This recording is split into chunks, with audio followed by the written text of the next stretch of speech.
mynews.studio. Imagine a commercial plane flying over the UK.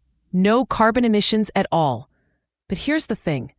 Why is the world's first zero-emission airline still grounded? Today's date, just to set the scene, is 2025-10-28.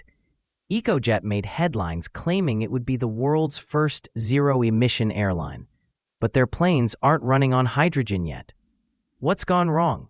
So Ecojet was founded by Dale Vince and aimed to start using hydrogen electric planes as early as last year.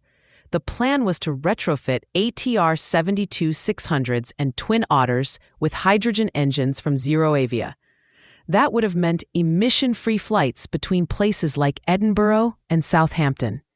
But so far, that hasn't happened. The biggest hurdle has been delays, both with funding and regulations. They needed more investment just to get their air operator certificate and to build digital systems for a paperless operation. That's why they launched a £20 million funding round. Certification's another major issue. The UK Civil Aviation Authority hasn't certified any hydrogen electric powertrains for commercial flights yet. So Ecojet's navigating totally new safety and compliance standards. Do you think regulators are keeping pace with the new technology? Honestly, it doesn't look like it. That's the reason Ecojet had to change course.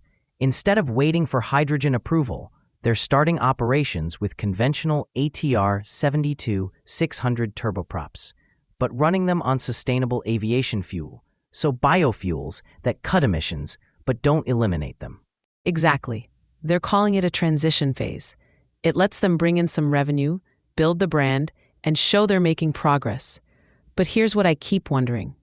Does this make them a zero-emission airline, or just a lower-emission one for now? It's practical, really. If they waited for full hydrogen certification, they might have run out of resources before even launching. Plus, they're not limiting themselves to just passenger flights. They're looking at contract flights, freight, and public service routes too. That helps spread the risk, which is smart for any young airline. There's also the backdrop of failed regional airlines in the UK. Ecojet's leadership says they want to avoid repeating those mistakes. Their strategy is about stability, both environmental and financial. But with the delays and the reported layoffs, including most of the workforce, can that goal hold up? That's what everyone's watching. If Ecojet succeeds, they could become the model for decarbonizing aviation globally. But the challenges they're facing really show how tough this sector is, especially when you're trying to do something new. It's not just about getting the tech right, is it? The whole system matters. Regulation, investment, public support. Would things move faster if there were targeted grants, or if certification was streamlined for green technologies? And how will the public see it? If Ecojet starts out using biofuels, does that undermine their message of being the first zero-emission airline? Or is it simply a necessary step right now? Whichever way you look at it, Ecojet is a kind of test run. Their phased plan, starting with retrofits, then moving to hydrogen, is probably the only realistic path. But decarbonizing aviation clearly takes more than just new engines. It takes funding, patience, and a lot of regulatory flexibility, right? That's the crux.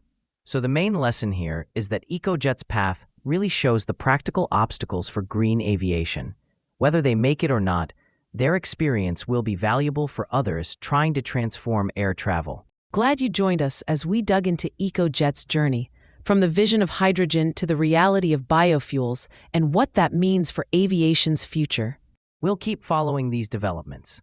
For anyone interested in how big ideas play out in the real world, this story is worth watching. Thanks for listening. This episode was brought to you by mynews.studio. Give it a try for free.